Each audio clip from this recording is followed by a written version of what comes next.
Hello, hi, magandang hapon sa ating lahat. Kumusta tayong lahat dyan? Nagbabalik ulit tayo, no? Nagkaroon tayo ng time ngayon. And matagal tayong hindi nakapag-upload gawa ng nagkakasakit tayo. Pero okay na tayo, kaya here we are.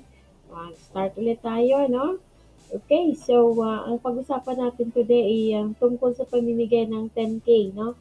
10,000 pesos para sa mga senior citizens. Updates ito ayon sa NCNC. Ito yung tinatawag na cash gift natin pinag-usapan before. Okay? So bago natin pag-usapan yan, and if bago ka pa lang sa ating channel, subscribe, like, share, and click the notification bell para updated ka sa lahat ng mga video uploads natin. Okay?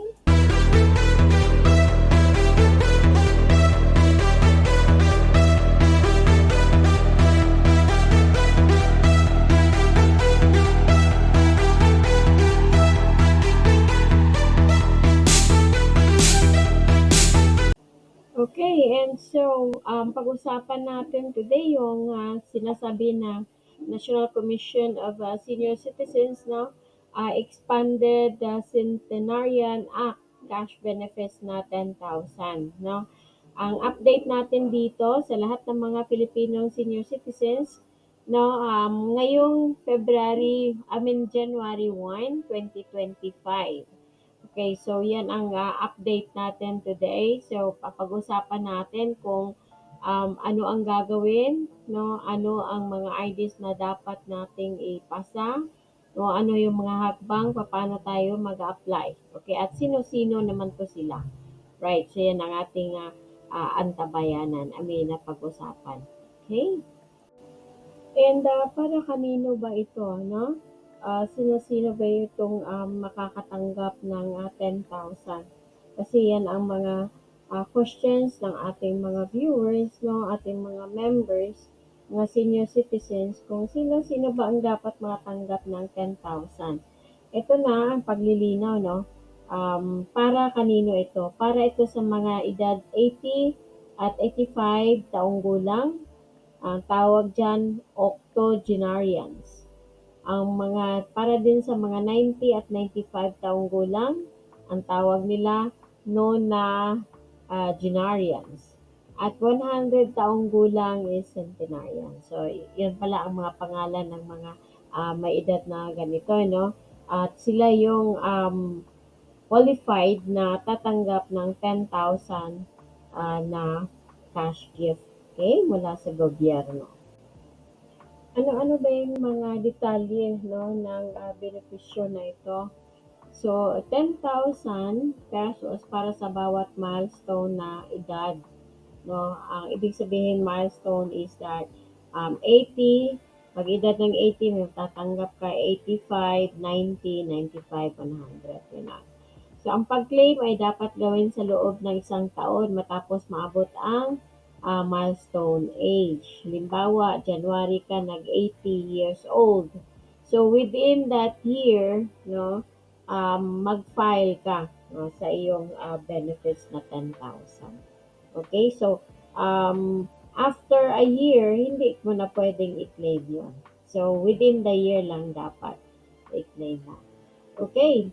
And then, may paalala na mag-apply 4 to 6 months bago ang milestone age. Like, no, tawag dito, yung bago ka mag 80 years old or 90 years old or 85 years old, no? 4 months before, mag-apply ka na para masigurado ang maagang pag-process. Okay? Ang mga hindi na-claim na mga benepisyo lagpas na sa isang taon, ibabalik daw yan sa Bureau of ano ba yun, sa Treasury, no? Sa kaban ng yaman, ibabalik yan kapag hindi na-claim within the year. Now, if may katanungan kayo, no, para sa inyong mga katanungan o paglilinaw, pwede niyo kontakin si NCSC. Pwede niyo kayong tumawag sa 02 area code, then 8281-3302. Or you can send an email, no, sa contact@ncsc.gov.ph. You can also go to their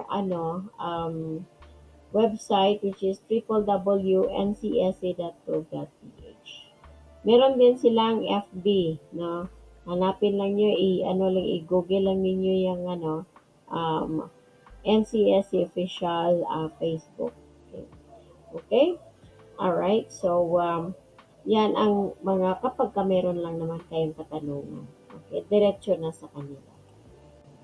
And so paano ba ang mga step by step no, guide paano mag-apply? So ito yung mga hakbang sa pag-apply. Number one, i-download ang form sa www.ncsc.gov.ph or pumunta at makipag-ugnayan sa inyong OSCA or sa LSWDO. Nasa ano ninyo yan, sa inyong mga city hall o mga malapit sa city hall ng mga offices. Minsan sa loob lang din ng city hall ninyo yan. And pangalawang hakbang or second step is ihanda ang mga sumusunod na document. No?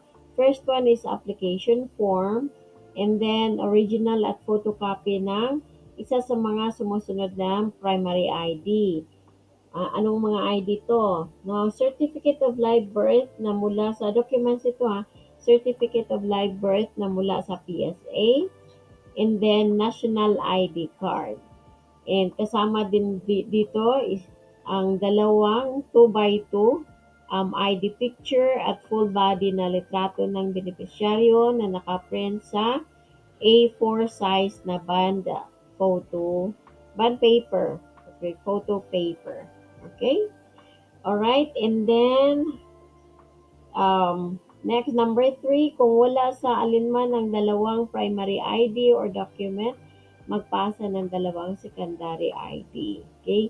Documents na nakalista sa susunod na pahina. Kung sakaling hindi kayang mag-apply ng personal ang beneficiaryo, pinapayagang mag-file ang itinatalagang otorisadong kinatawan na may special power of attorney. Kung yung ang tawag dito, centenarian ba or yung senior citizens ba na mag-claim, kapag hindi niya kayang pumunta, pwede naman yung representative. Dapat lang merong kaukulang mga kinakailangan na pwedeng kailangan dalhin, no, bago siya pumunta doon. At after na magkaroon ng isa sa kasama sa mga needed is endorsement letter mula sa city municipal mayor kung saan nakatira ang beneficiaryo. Okay? So pang-apat na step ay para sa mga katutubo na walang PSA issued birth certificate pala, parang sa mga original certification na inisyo ng National Commission on Indigenous People na nagpatotoo sa edad o mga pangyayari tungkol sa applicant. No? Yung mga walang mga IDs, no birth certificate.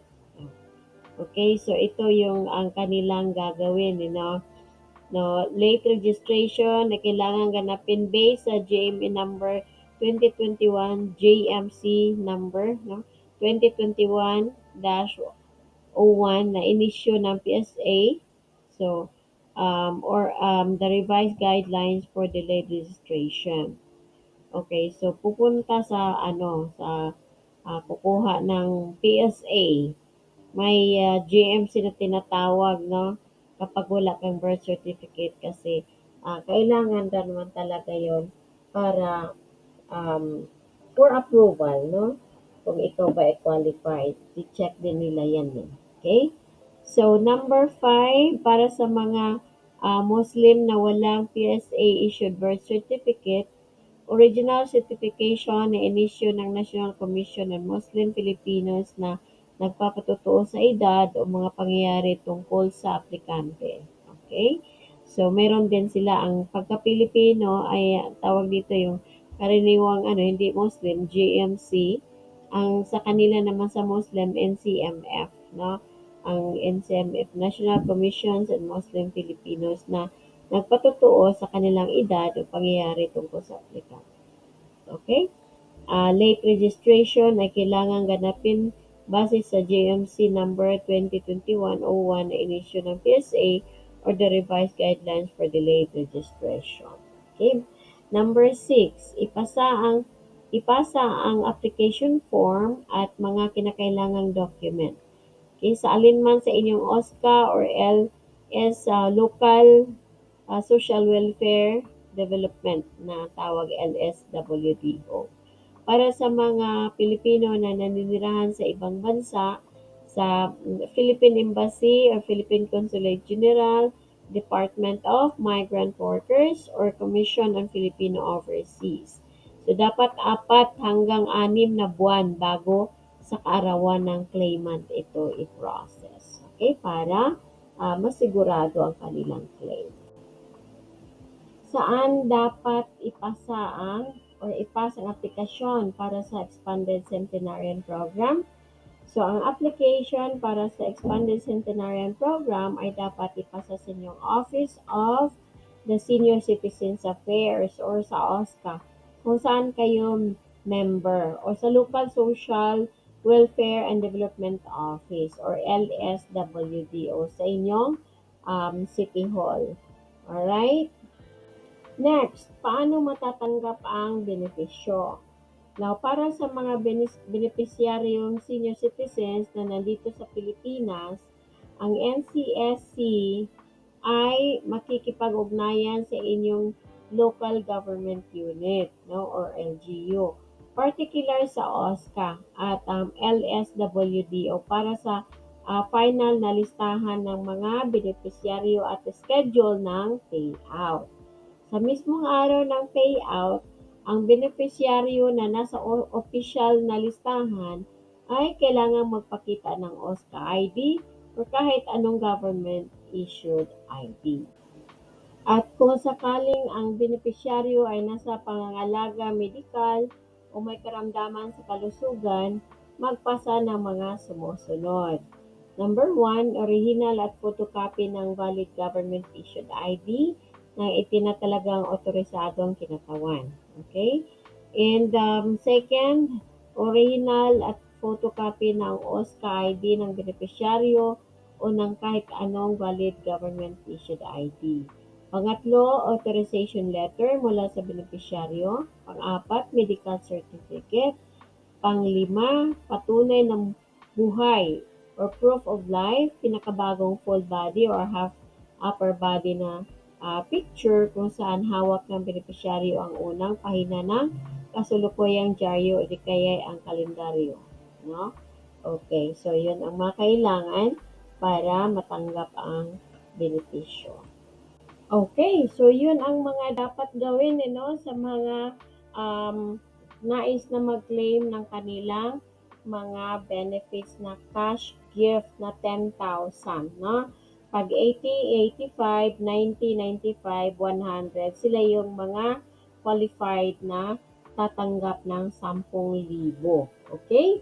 So, doon sa mga nais na magtanong o meron pa kayong mga katanungan, makipag-ugnayan sa NCSC Regional Offices sakaling may katanungan kayo, Region 6, Region 7, no, andito yung mga i-post lang ninyo yung last na na to, picture na to.